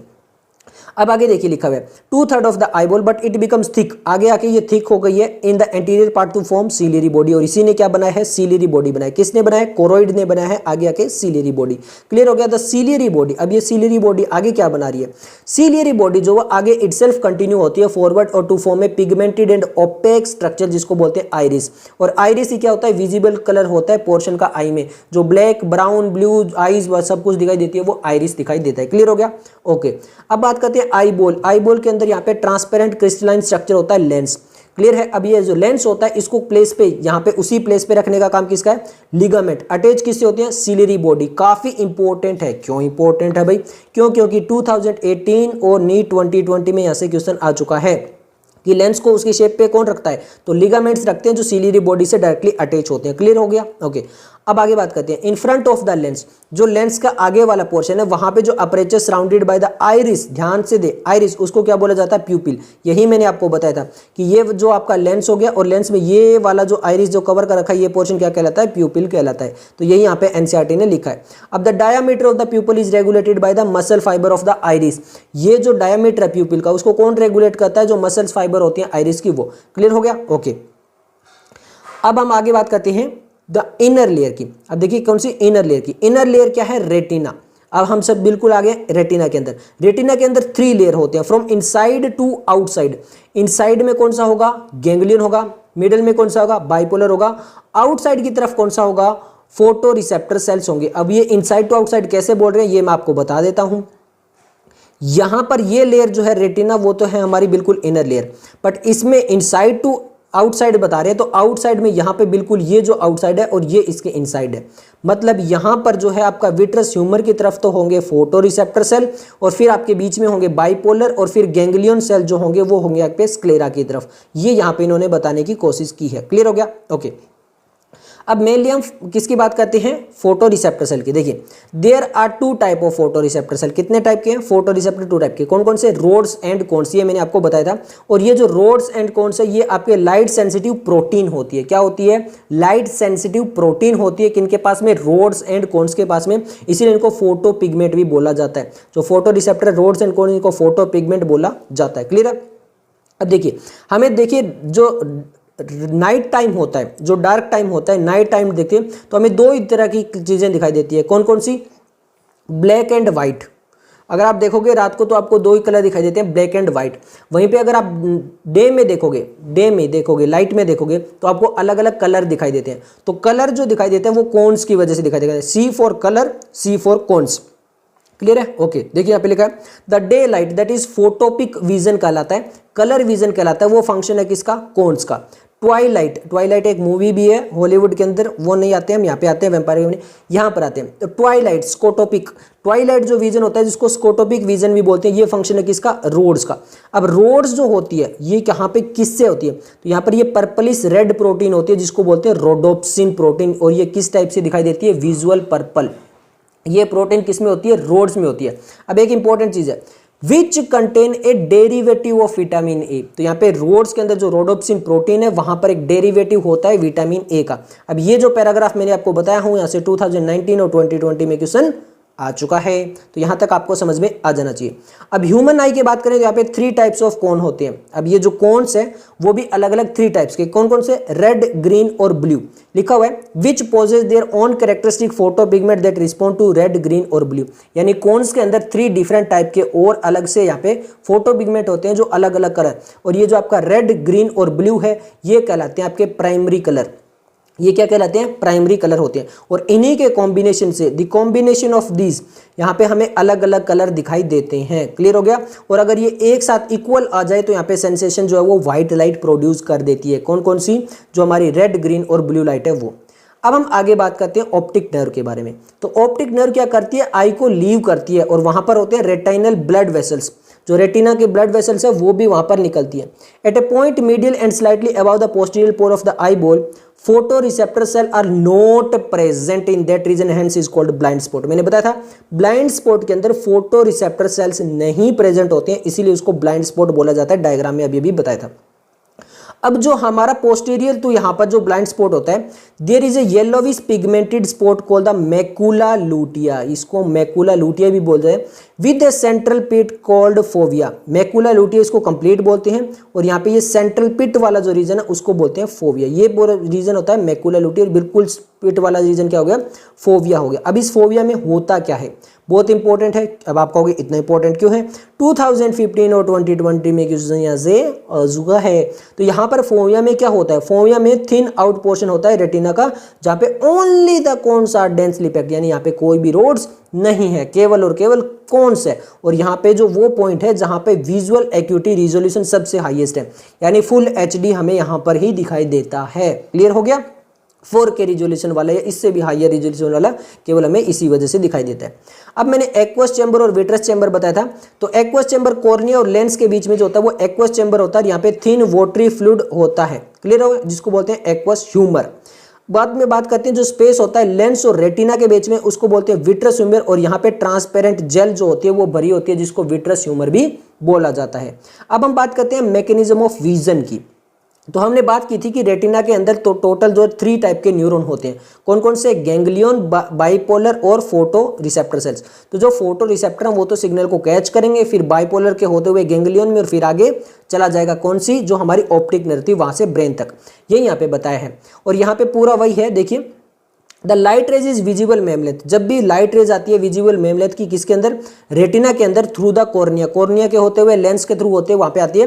एंड लेंस जनरेट पोटेंशियल, तो लेंस क्या करता है, पोटेंशियल को जनरेट कर देता है, एक इंपल्स को जनरेट कर देता है, किसके अंदर, रोड्स एंड कोन्स के अंदर। रोड्स एंड कोन्स क्या थे, हमारे फोटो रिसेप्टर सेल थे। अब यहाँ पे ये जो फोटो सेंसिटिव पिगमेंट होगा, यहाँ पर कौन सा होगा, फोटो पिगमेंट कौन सा होगा, in the human I is the composed of obscene, एक प्रोटीन है, और रेटिनल एक एल्डिहाइड है विटामिन ए का। ऑप्सिन और रेटिनल प्रोटीन होंगे। क्लियर है, रेटिनल एल्डिहाइड ऑफ विटामिन ए है और ऑप्सिन एक प्रोटीन है। बहुत इंपॉर्टेंट है, 2014, 16 और 17 में यहाँ से क्वेश्चन आ चुका है, इतना इंपॉर्टेंट ये है, ध्यान से याद रखने। ऑप्सिन एक सिंपल प्रोटीन बोला गया, रेटिनल जो बोला गया an aldehyde of vitamin A last में एल्डिहाइड के लिए तो लगता है, ये तो आप केमिस्ट्री में, ऑर्गेनिक केमिस्ट्री में भी पढ़ते हो। क्लियर है, तो यहां पर जो फोटो सेंसिटिव पिगमेंट है, यहां पर जब एक इंपल्स जो कि लेंस ने जनरेट किया वो पहुंचता है, तो यहां पर क्या होता है, जो रेटिनल वॉल होती है, ऑप्सिन होती है, उसके अंदर चेंज आ जाते हैं स्ट्रक्चर के अंदर। कौन सी के अंदर, ऑप्सिन के अंदर चेंज आ जाते हैं, और उसकी वजह से जो मेम्ब्रेन परमिएबिलिटी है वो चेंज हो जाती है, और यहां से पोटेंशियल डिफरेंस जनरेट होता है फोटो रिसेप्टर के अंदर। और फिर ये फोटो रिसेप्टर वाला जो है वो जनरेट एक्शन पोटेंशियल आगे जाता है बाइपोलर सेल के थ्रू होते हुए, कहां पे, गैंग्लियन सेल में। और ये जो एक्शन पोटेंशियल जो गैंग्लियन सेल में पहुंच चुका है, ये आपका क्या होता है, visual cortex area of the brain पहुंचता है, किसके थ्रू, जो आपकी ऑप्टिक नर्व है उसके थ्रू। देखिए, by the optic nerve to the visual cortex region of the brain. और यहां पर क्या होता है, न्यूरल इंपल्स को एनालाइज किया जाता है और फिर एक इमेज बना दी जाती है अर्ली मेमोरी के बेस पे और एक्सपीरियंस के बेस पे।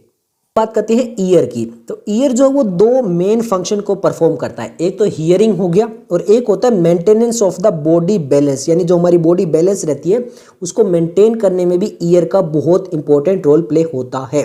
अब ईयर को हमने 3 मेजर पार्ट में डिवाइड किया है, आउटर ईयर, मिडल ईयर और इनर ईयर के अंदर। क्लियर है, ओके।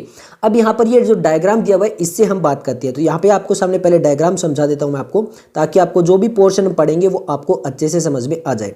देखिए, सबसे पहले बात करते हैं आउटर ईयर। आउटर ईयर में 2 पार्ट आते हैं, एक आपका आता है पिन्ना और एक आता है एक्सटर्नल ऑडिटरी कैनाल।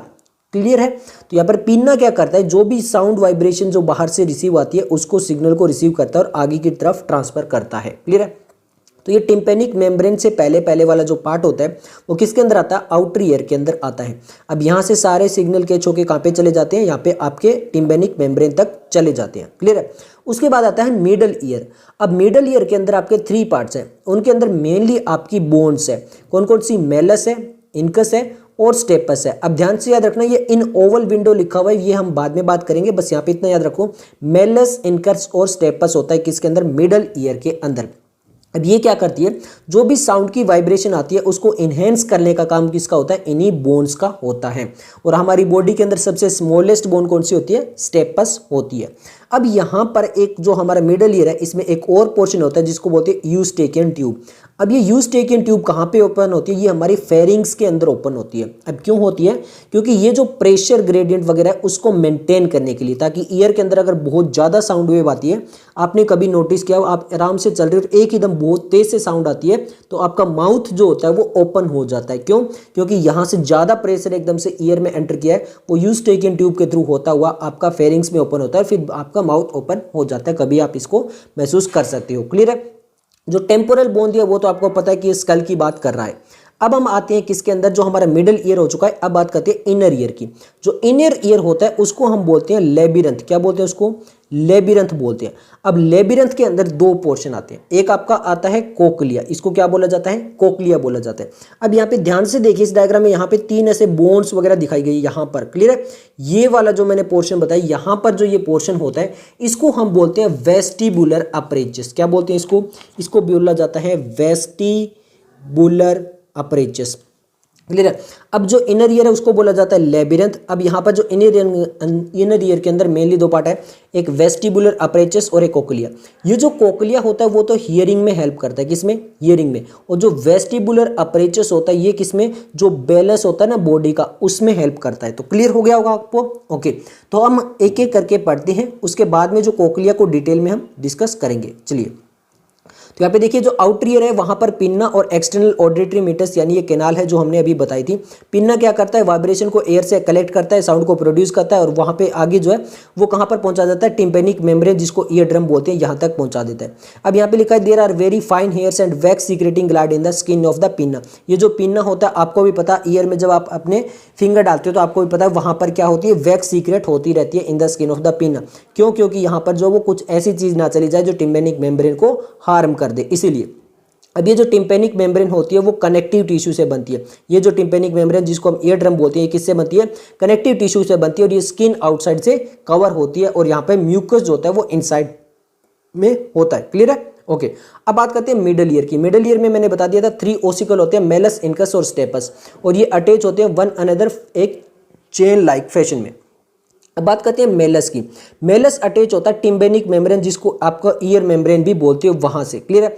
उसके बाद में नेक्स्ट आता है वो आपकी मेलस जो होती है वो इनकस से, और इनकस जो अटैच होती है वो किससे होती है? स्टेप से। अब स्टेप्स अटैच होता है Oval window of the cochlea, इस पे मैं आऊंगा, ओवल विंडो कोक्लिया की हम बात करेंगे। एक बार इसको साइड में रखते हैं, आप याद रखना। स्टेपस जो होती है वो अटैच होती है Oval window of the cochlea. Cochlea क्योंकि हम बात करेंगे किसके अंदर? इनर ईयर के अंदर। क्लियर है।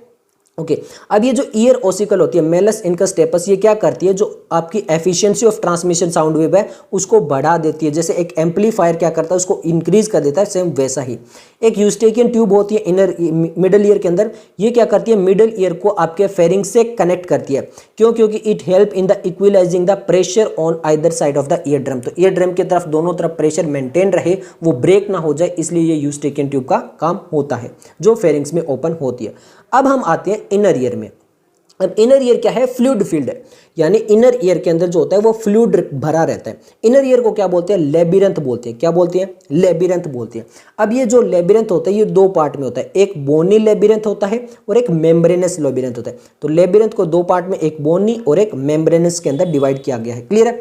अब ये जो बोनी लेबिरंथ होता है ना, बोनी लेबिरंथ होता है, इसी के इनसाइड में आपका क्या होता है? मेम्ब्रेनस लेबिरंथ होता है। मान लीजिए ये ऐसे बोनी है, तो इसी के इनसाइड में क्या होगा? ये हमने आउटसाइड में बना दिया बोनी, तो इसी के इनसाइड में क्या होगा? मेम्ब्रेनस लेबिरंथ होगा। ये चीज क्लियर हो गई? ओके, अब हम नेक्स्ट चलते हैं। अब देखिए, bony labyrinth is a series of channel, inside the channel lies the membranous labyrinth, और इसी के अंदर क्या होता है? मेम्ब्रेनस लेबिरंथ होता है, which is surrounded by a fluid called perilymph. और ये जो मेम्ब्रेनस लेब है इसके बाहर को एक लिम्फ प्रेजेंट रहता है, फ्लूइड प्रेजेंट रहता है, जिसको बोलते हैं पेरिलिम्फ। अब the membranes labyrinth is filled with the fluid called endolymph, the cold portion of the labyrinth is called the cochlea. अब समझिए यहाँ पर ध्यान से। अब ये देखिए आपके सामने है ये डायग्राम, डायग्राम में ये देखोगे लेबिरिंथ है, लेबिरिंथ में यहाँ पर ये अंदर वाला पोर्शन पूरा लेबिरिंथ का है। अब यहाँ पे दिया हुआ है कोक्लिया, और ये कोक्लिया नर्व जो आगे जा रही है, कोक्लिया इंपॉर्टेंट है, देखिए राउंड में है। अब मैंने इसको क्या करता हूँ, मैं आपको ये बताता हूँ। यहाँ पर ये चीज़, अब ये हमारे पास कोक्लिया है, मैंने ये round round round round round round ऐसे पोर्शन है, मैं इसको स्ट्रेट कर लेता हूँ। क्लियर है, ये मान लीजिए स्ट्रेट पोर्शन है। अब मैं इसको इनसाइड में भी कट कर लेता हूँ, मतलब इसको ऐसे, यहाँ पर ये जो है हमारे पास इस टाइप से, मैं इसको स्ट्रेट कर लिया हूँ, और अब मैं इसको इनसाइड से भी देख रहा हूँ। तो ये बाहर से जो दिखाई दे रहा है वो तो हमें बोनी लिम्फ दिखाई दे रहा है, इसके अंदर होती है ऐसे मेम्ब्रेन। क्या होती है इसके अंदर? ऐसे मेम्ब्रेन होती है। क्लियर हो गया? तो ये जो कोल्ड पोर्शन था मैंने इसको स्ट्रेट कर लिया, ये हमारे पास इस टाइप से हो गया। ये बाहर वाला जो पोर्शन है वो हमें दिखाई दे रहा है बोनी लेबिरिंथ, और ये जो अंदर दिखाई दे रहा है वो हमारे पास है मेम्ब्रेनस लेबिरिंथ। क्लियर है? अब ये जो मेम्ब्रेनस लेबिरिंथ के बाहर जो यहाँ पे फ्लूइड होगा, ये ऐसे, ये जो फ्लूइड होगा ये जो फ्लूइड होगा ये पेरीफेरी की तरफ है तो इसको बोल देंगे पेरीलिम्फ, और ये जो इनसाइड में होगा इसको हम बोल देंगे एंडोलिम्फ। ये चीज़ क्लियर हो गई। बस इतना याद रखिए, यहाँ पर यही इन्होंने बताने की कोशिश की है। तो यहाँ पे जो कोइल्ड पोर्शन है वो लेबिरिंथ है, और यहाँ पे जो मेम्ब्रेनस है वो बनाता है कोक्लिया। अब दो मेम्ब्रेन बनाई मैंने देखो इसको स्ट्रेट किया और दो मेम्ब्रेन बनाई इस टाइप से। क्लियर है, ये एक अपर वाली एक ये लोअर वाली। ये तो हमारा हो ही गया बोनी वाला, और ये हमारा क्या है, ये दोनों पार्ट क्या है, मेम्ब्रेनस लेबिरिंथ है। और यहाँ पे जो फ्लूइड फील्ड है वो कौन सा है, पेरीलिम्फ है। कौन सा फ्लूइड है, और यहाँ पे कौन सा है, एंडोलिम्फ है। क्लियर है, तो यहाँ पर यही चीज़ हमें यहाँ पर बतानी है, और यही इन्होंने बताया। अब यहाँ पे ये जो मेम्ब्रेन बताए, Reissner and basilar divide the surrounding perilymph fluid bony labyrinth into an upper scala vestibuli and lower scala tympani. याद रखना है अपर वाला क्या है, स्काला वेस्टिबुलाई है। तो यहाँ पर ये रहा हमारा स्काला वेस्टिबुलाई, और ये इस तरह से कट किया गया है। अभी आपको यहाँ पे समझ में आ जाएगा। क्लियर है, देखो मैंने उसको क्या किया था, जो हमारा कोक्लिया था उसको स्ट्रेट कर लिया था, उसके अंदर ऐसे दो मेम्ब्रेन बनाई थी, और उसका एक पोर्शन यहाँ से कट करके मैं दिखा देता हूँ। तो इस टाइप से है। क्लियर हो गया। अब यहाँ पर ये जो हमारी दो मेम्ब्रेन थी मैंने इसे बनाया था, ये वाली दो मेम्ब्रेन, ये ए वाली ये बी वाली, और ये आपका अंदर में हो गया एंडोलिम्फ, और यहाँ पर पेरीलिम्फ और यहाँ पर पेरीलिम्फ। ये यहाँ पे इन्होंने बताया है, यहाँ पे देख लीजिए आपके सामने है। क्लियर है, दो मेम्ब्रेन, रेजिनर मेम्ब्रेन बोला था, ये रही रेजिनर मेम्ब्रेन, बेसिलर मेम्ब्रेन बोला था, ये रही बेसिलर। ये कोक्लिया का ही दिखाया गया है। क्लियर है, तो अब यहाँ पर जो अपर वाला पोर्शन है वो क्या है, स्काला वेस्टिबुलाई। कौन सा है, स्काला वेस्टिबुलाई, और यही तो ओपन हो रहा था ओवल विंडो में, और जहाँ पे आपका स्टेपस कनेक्ट है ये ओपन होगा कहाँ पर, आपका ओवल विंडो में। अब बताता हूँ, देखिए यहाँ पे ये हमने बनाया कोक्लिया स्ट्रेट, ये दो मेम्ब्रेन। क्लियर है, और यहाँ पर ये वाला जो पोर्शन है इसको हमने बोला है क्या, स्काला वेस्टिबुलाई, और यहाँ पर हमें कौन सी विंडो मिलेगी, ओवल विंडो मिलेगी। क्लियर है, और ये वाला जो नेक्स्ट वाला जो पोर्शन है यहाँ पर ये वाला जो विंडो होगा इसको हम बोलेंगे राउंड विंडो। क्लियर हो गया, ये इस टाइप से यहाँ पर बनाया गया है, और ये हो गया हमारा पेरीलिम्फ और ये हो गया हमारा एंडोलिम्फ। तो मैंने स्ट्रेट करके बता दिया कि यहाँ से इस सेक्शन को कट करके यहाँ पे दिखाया गया है डायग्राम में। क्लियर हो गया, ओके। देखिए ये स्काला वेस्टिबुलाई हो गया, यहाँ पे पेरीलिम्फ होगा, और ये स्काला मीडिया हो गया, यहाँ पर एंडोलिम्फ होगा। ये हमारा क्या हो गया, बेसिलर मेम्ब्रेन हो गया, और ये स्काला टिम्पेनी हो गया। अब यहाँ पे बात करते हैं बेसिलर मेम्ब्रेन की। तो बेसिलर मेम्ब्रेन के ऊपर एक ऑर्गन होता है जिसको बोलते हैं ऑर्गन ऑफ कोटाई। क्या बोलते हैं उसको, ऑर्गन ऑफ कोटाई। अब ये ऑर्गन ऑफ कोटाई के पास में होते हैं हेयर सेल्स। क्या होते हैं, हेयर सेल्स, जो कि हमारी जो हियरिंग में हेल्प करेंगे। और ये जो हेयर सेल्स होते हैं इनके ऊपर एक मेम्ब्रेन होती है जिसको बोलते हैं टेक्टोरियल मेम्ब्रेन। ये इस टाइप से मान लीजिए, जैसे ये यहाँ पे ऐसे हेयर सेल्स है।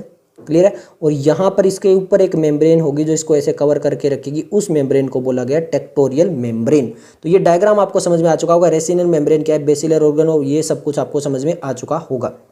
क्लियर है, अब यही थ्योरी में लिखा हुआ वो सब कुछ आपके सामने है। देखिए ये समझ में आ गया कि यहाँ पर जो आपकी बोनी लेबिरिंथ, जो आपका सराउंडिंग पेरीलिम्फ है, वहाँ पे डिवाइड कर दी कौन कौन सी मेम्ब्रेन ने, रेजिनर और बेसिलर मेम्ब्रेन ने, और कौन सा, स्काला वेस्टिबुलाई और स्काला टिम्पेनी इन्होंने बना दिया।